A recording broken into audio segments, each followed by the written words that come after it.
Hello students, HPLT TET super fast series session number first में आप सभी का स्वागत है। तो dear students, super fast series में हम जो है 100+ क्वेश्चन को जो है एक ही वीडियो में कवर करने वाले हैं। अगर आप लोगों ने टेट पास करना है तो इन 7 दिनों में ऐसी तैयारी करो जैसे यहाँ पर आपको करवाई जा रही है। और आप सभी से रिक्वेस्ट है, वीडियो को ज़्यादा से ज़्यादा शेयर कीजिएगा और जो भी हमारे इस चैनल पर नए हैं तो चैनल को सब्सक्राइब कीजिए और बेल आइकन को प्रेस कीजिएगा ताकि हमारी वीडियोज़ की नोटिफिकेशन आप सभी तक सबसे पहले पहुँच सके। तो कंटिन्यू कर लेते हैं आज के सेशन को। तो क्वेश्चन है, हिंदी साहित्य का इतिहास, इसके प्रमुख लेखक कौन है? तो हिंदी साहित्य का इतिहास, इसके प्रमुख लेखक है रामचंद्र शुक्ल। नेक्स्ट है, हिंदी साहित्य के इतिहास को कितने कालों में बांटा गया है?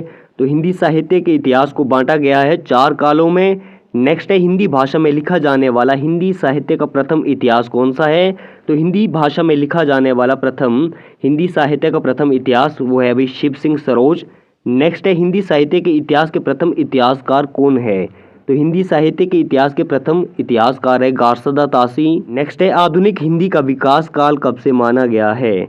तो आधुनिक हिंदी का विकास काल माना गया है 1900 ईस्वी से। नेक्स्ट क्वेश्चन है, हिंदी साहित्य का प्रथम इतिहास इस्तवादला लिटेरब्यूट एंदुए ए हिंदुस्तानी किस भाषा में लिखा गया है? तो ये लिखा गया है भाई फ्रेंच भाषा में। नेक्स्ट है, हिंदी निबंध साहित्य का विकास किस काल में हुआ?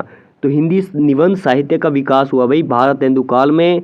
अगला क्वेश्चन है, द्विवेदी युग किसके नाम पर है? तो द्विवेदी युग है भाई महावीर प्रसाद द्विवेदी के नाम पर। अगला क्वेश्चन है, प्रेमाश्रयी शाखा का प्रमुख कवि कौन है? तो प्रेमाश्रयी शाखा का प्रमुख कवि है जायसी। नेक्स्ट क्वेश्चन है, भक्ति काल में सगुण भक्ति धारा के अंतर्गत राम भक्ति शाखा के अतिरिक्त कौन सी शाखा है? तो भक्ति काल में सगुण भक्ति धारा के अंतर्गत राम भक्ति शाखा के अतिरिक्त है भाई कृष्ण भक्ति शाखा। अगला क्वेश्चन है, अष्टछाप की मंडली की स्थापना कब हुई थी? तो अष्टछाप की मंडली की स्थापना हुई थी सन 1602 में। अगला क्वेश्चन है, सत्यनारायण कविरत्न का प्रसिद्ध काव्यखंड कौन सा है? तो सत्यनारायण कविरत्न का प्रसिद्ध काव्यखंड है भाई भ्रमरदूत। नेक्स्ट क्वेश्चन है, विद्यापति की पदावली पर किसका प्रभाव परिलक्षित होता है? तो विद्यापति की पदावली पर जो है गीत गोविंद का प्रभाव परिलक्षित होता है। नेक्स्ट क्वेश्चन है, प्रेम मार्गी कवियों ने किस प्रेम की महत्ता स्वीकार की है? तो प्रेम मार्गी कवियों ने जो है अलौकिक प्रेम की महत्ता स्वीकार की है। नेक्स्ट क्वेश्चन है, हिंदी साहित्य में कृष्ण काव्य की शुरुआत कहाँ से मानी गई है? तो हिंदी साहित्य में कृष्ण काव्य की शुरुआत मानी जाती है विद्यापति से। अगला क्वेश्चन है, चंद्रबरदाई ने पृथ्वीराज रासो को पूरा करने का भार किसे दिया था? तो चंद्रबरदाई ने पृथ्वीराज रासो को पूरा करने का भार अपने पुत्र को दिया था। अगला क्वेश्चन है, राहुल शंकरनारायण जी ने हिंदी गद्य की किस विधा को नवीन दिशा प्रदान की है? तो राहुल शंकरनारायण जी ने जो है हिंदी गद्य की यात्रा वृत्तांत विधा को नवीन दिशा प्रदान की है। नेक्स्ट क्वेश्चन है, सूफी प्रेमाख्यानों का काल क्रम अनुसार सर्वप्रथम रचना किसे समझा जाता है? तो सूफी प्रेमाख्यानों का काल क्रम अनुसार सर्वप्रथम रचना समझा जाता है भाई चंदायन को। अगला क्वेश्चन है, छायावादोत्तर युग में नवीन पीढ़ी का आरंभ किससे माना जाता है? तो छायावादोत्तर युग में नवीन पीढ़ी का आरंभ माना जाता है भगवती चरण वर्मा से। अगला क्वेश्चन है, अपभ्रंश व्याकरण के रचयिता कौन है? तो अपभ्रंश व्याकरण के रचयिता है हेमचंद्र। अगला क्वेश्चन है, वीरगाथा काल को संधि काल एवं चारण काल की संज्ञा किसने दी थी? तो वीरगाथा काल को संधि काल एवं चारण काल की संज्ञा दी थी डॉक्टर रामकुमार वर्मा ने। अगला क्वेश्चन है, आदिकाल को आदिकाल नाम किसने दिया था? तो आदिकाल को आदिकाल का नाम दिया था हजारी प्रसाद द्विवेदी ने। नेक्स्ट है, आदिकाल को वीर गाथा काल किस आलोचक ने कहा था? तो आदिकाल को वीर गाथा काल कहा था आचार्य रामचंद्र शुक्ल ने। अगला क्वेश्चन है, आदिकाल को सिद्ध सामंत काल नाम से अभिहित करने वाले आलोचक कौन है? तो आदिकाल को सिद्ध सामंत काल नाम से अभिहित करने वाले आलोचक है राहुल शंकरनारायण। अगला क्वेश्चन है, महावीर प्रसाद द्विवेदी ने आदिकाल को क्या संज्ञा दी है? तो महावीर प्रसाद द्विवेदी ने आदिकाल को बीज वपन काल कहा है। अगला क्वेश्चन है, आदिकाल को वीर काल की संज्ञा देने वाले आलोचक कौन है? तो आदिकाल को वीर काल की संज्ञा देने वाले आलोचक है विश्वनाथ प्रसाद मिश्र। अगला क्वेश्चन है, हिंदी साहित्य के विभिन्न कालों का काल विभाजन करके नामांकन करने वाले प्रथम इतिहासकार कौन है? तो हिंदी साहित्य के विभिन्न कालों का काल विभाजन करके नामांकन करने वाले प्रथम इतिहासकार है ग्रियर्सन। अगला क्वेश्चन है, खुमान रासों के रचनाकार कौन है? तो खुमान रासों के रचनाकार है दलपति विजय या फिर दलपत विजय। नेक्स्ट क्वेश्चन है, कौन सा रासो काव्य आलाखंड के नाम से भी प्रचलित है? तो परमाल रासो काव्य जो है आलाखंड के नाम से प्रचलित है। अगला क्वेश्चन है, परमाल रासो के रचयिता का नाम क्या है? तो परमाल रासो के रचयिता है भाई जगनिक। अगला क्वेश्चन है पृथ्वीराज रासो को प्रमाणिक बनाने वाले विद्वान कौन है? तो पृथ्वीराज रासो को प्रमाणिक बनाने वाले विद्वान है डॉक्टर श्याम सुंदर दास। तो अगला क्वेश्चन है पृथ्वीराज रासो को सर्वथा अप्रमाणिक मानने वाले विद्वान कौन है? तो पृथ्वीराज रासो को सर्वथा अप्रमाणिक माना है भाई रामचंद्र शुक्ल ने। अगला क्वेश्चन है आचार्य रामचंद्र शुक्ल के अनुसार हिंदी के प्रथम महाकवि कौन है? तो आचार्य रामचंद्र शुक्ल के अनुसार हिंदी के प्रथम महाकवि है वही चंद्रवरदाई। अगला क्वेश्चन है आचार्य रामचंद्र शुक्ल के अनुसार हिंदी का प्रथम महाकाव्य कौन सा है? तो आचार्य रामचंद्र शुक्ल के अनुसार हिंदी का प्रथम महाकाव्य है भाई पृथ्वीराज रासो, जिसके रचयिता है चंद्रवरदाई। तो अगला क्वेश्चन है जयचंद प्रकाश की रचना किस कवि ने की है? तो जयचंद प्रकाश की रचना की है भट्ट केदार ने। अगला क्वेश्चन है साहित्य प्रत्येक देश की जनता की चित्तवृत्ति का संचित प्रतिबिंब है, यह पंक्ति किस आलोचक की है? तो साहित्य प्रत्येक देश की जनता की चित्तवृत्ति का संचित प्रतिबिंब है, ये पंक्ति है भाई रामचंद्र शुक्ल की। अगला क्वेश्चन है गोरखनाथ के गुरु का नाम क्या था? तो गोरखनाथ के गुरु का नाम था मत्स्येंद्र नाथ। अगला क्वेश्चन है चंद्रवरदाई किसके दरबारी कवि थे? तो चंद्रवरदाई थे भाई पृथ्वीराज के दरबारी कवि। अगला क्वेश्चन है हिंदी को विभाषा कहने वाला विद्वान गारसा दातासी कौन था? तो हिंदी को विभाषा कहने वाला विद्वान गारसा दातासी एक फ्रांसीसी था। अगला क्वेश्चन है विद्यापति का बिहारी या बंगाली होने का निर्णय किस तरह हुआ? तो विद्यापति का बिहारी या बंगाली होने का निर्णय बंगालियों की आवाज़ कमज़ोर पड़ने पर हुआ। अगला क्वेश्चन है आदिकालीन कवियों ने अपने काव्यों में किसकी महत्ता का वर्णन किया है?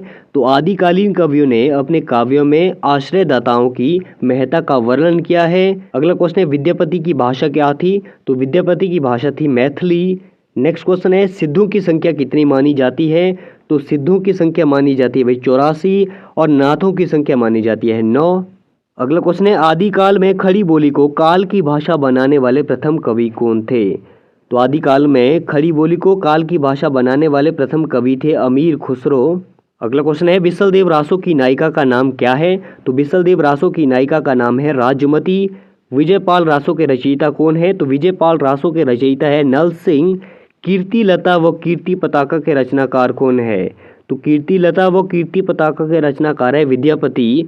अगला क्वेश्चन है अपनी किस रचना को विद्यापति ने कहानी कहा है? तो विद्यापति ने कहानी कहा है भाई कीर्ति लता को। अगला क्वेश्चन है रामचंद्र शुक्ल विरचित हिंदी साहित्य का इतिहास कब प्रकाशित हुआ? तो रामचंद्र शुक्ल विरचित हिंदी साहित्य का इतिहास का प्रथम प्रकाशन हुआ था भाई 1929 में। अगला क्वेश्चन है आदिकाल को अपभ्रंश काल किसने कहा है? तो आदिकाल को अपभ्रंश काल कहा है धीरेन्द्र वर्मा ने। अगला क्वेश्चन है भक्ति का सर्वप्रथम उल्लेख किस ग्रंथ में मिलता है? तो भक्ति का सर्वप्रथम उल्लेख मिलता है श्वेता श्वेतर उपनिषद में। अगला क्वेश्चन है भक्ति के आद्य आचार्य माने जाते हैं? तो भक्ति के आद्य आचार्य माने जाते हैं रामानुजाचार्य। अगला क्वेश्चन है रामानंद के शिष्यों की संख्या कितनी मानी जाती है? तो रामानंद के शिष्यों की संख्या मानी जाती है 12। अगला क्वेश्चन है रामानुज के गुरु का नाम क्या था? तो रामानुज के गुरु का नाम था कांचीपुरण। अगला क्वेश्चन है सिख संप्रदाय के प्रवर्तक एवं प्रथम गुरु कौन थे? तो सिख संप्रदाय के प्रवर्तक एवं प्रथम गुरु थे गुरु नानक जी।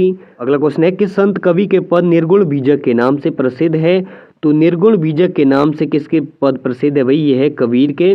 अगला क्वेश्चन है सूफी काव्य परंपरा के पहले कवि कौन थे? तो सूफी काव्य परंपरा के पहले कवि थे मुल्ला दाऊद। अगला क्वेश्चन है निर्गुण राम जपऊ रे भाई अभिगत की गति लखी न जाई, इस पंक्ति के रचयिता कौन है? तो निर्गुण राम जपऊ रे भाई अभिगत की गति लखी न जाई, इस पंक्ति के रचयिता है कबीर। अगला क्वेश्चन है निर्गुण ब्रह्मा को किए समाधु तब ही चले कबीरा साधु, इस पंक्ति के रचयिता कौन है? तो निर्गुण ब्रह्मा को किए समाधु तब ही चले कबीरा साधु, इस पंक्ति के रचयिता है दादू। अगला क्वेश्चन है सत्यवती कथा के रचयिता कौन है? तो सत्यवती कथा के रचयिता है ईश्वर दास। अगला क्वेश्चन है हिंदी में सूफी काव्य परंपरा के मुख्य कवि कौन है?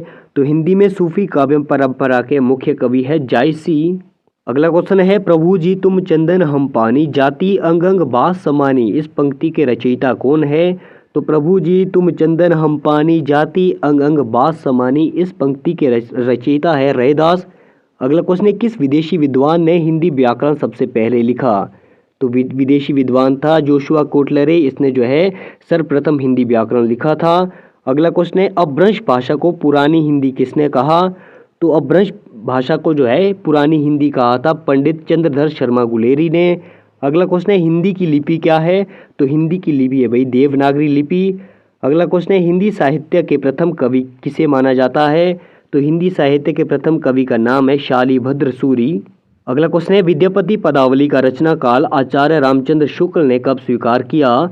तो विद्यापति पदावली का रचना काल आचार्य रामचंद्र शुक्ल ने स्वीकार किया था सन 1400 ईस्वी में। अगला क्वेश्चन है जायसी के किस काव्य में देवनागरी वर्णमाला के एक एक अक्षर को लेकर सैद्धांतिक बातें कही गई है? तो ये कही गई है अखरावट में। अगला क्वेश्चन है भक्ति काल की प्रेमाश्रयी धारा पर किस मत का अधिक प्रभाव है? तो भक्ति काल की प्रेमाश्रयी धारा पर सूफी मत का अधिक प्रभाव है। अगला क्वेश्चन है आचार्य रामचंद्र शुक्ल ने किस सूफी कवि को सूफी काव्य परंपरा का प्रथम कवि माना है? तो आचार्य रामचंद्र शुक्ल ने कुतुबन को सूफी काव्य परंपरा का प्रथम कवि माना है। अगला क्वेश्चन है डॉक्टर राम कुमार ने किसे सूफी काव्य परंपरा का प्रथम कवि माना है?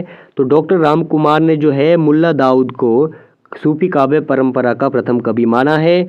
अगला क्वेश्चन है मधुमालती के रचयिता कौन है? तो मधुमालती के रचयिता कवि है मंझन। अगला क्वेश्चन है माधवानल कामकंदला काव्य रचना के रचयिता कौन है? तो माधवानल कामकंदला काव्य रचना के रचयिता है गणपति। तो आज के सेशन में इतना ही करते हैं। उम्मीद आप सभी को आज का सेशन पसंद आया होगा। तो अगर पसंद आया हो तो लाइक शेयर सब्सक्राइब कीजिए टारगेट फोकस यूट्यूब चैनल को और बने रहिए हमारे साथ।